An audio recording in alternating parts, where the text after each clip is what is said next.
EC2ல capacity ரிசர்வேஷன provision பண்ண பிறகு, அதை எப்படி யுட்டிலைஸ் பண்றதுங்கிறத இந்த வீடியோல பார்ப்போம். அதுக்கு முன்னாடி கெப்பாசிட்டி ரிசர்வேஷன்னா என்ன? அதை எதுக்கு யூஸ் பண்ணுவோம்? அப்படிங்கிறத தெரிஞ்சுக்கலாம்.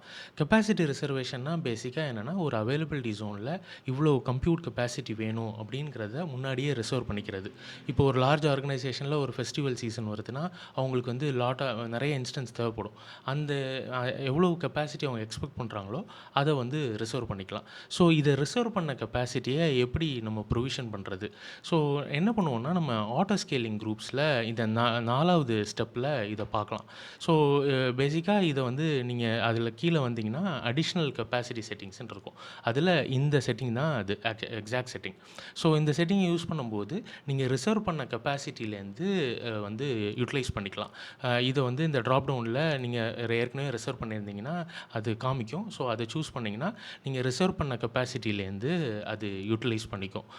2வது செட்டிங் இது கொஞ்சம் டிஃப்ரெண்ட். என்னென்னா வந்து ரிசர்வ் பண்ண கெப்பாசிட்டியும் ஓவர்ஃப்ளோ ஆச்சுன்னா, நம்ம வந்து ஆன் டிமாண்ட் இன்ஸ்டன்ஸ்லேருந்து யூட்டிலைஸ் பண்ணுறதுக்கு இந்த செட்டிங்கை யூஸ் பண்ணலாம். ஸோ முதல்ல ரிசர்வ் கெப்பாசிட்டியை யூஸ் பண்ணோம். அதுவும் ஃபுல் ஆகிடுச்சுன்னா ஓவர்ஃப்ளோ ஆகும்போது வந்து ஆன் டிமாண்டில் யூட்டிலைஸ் பண்ணிக்கும்.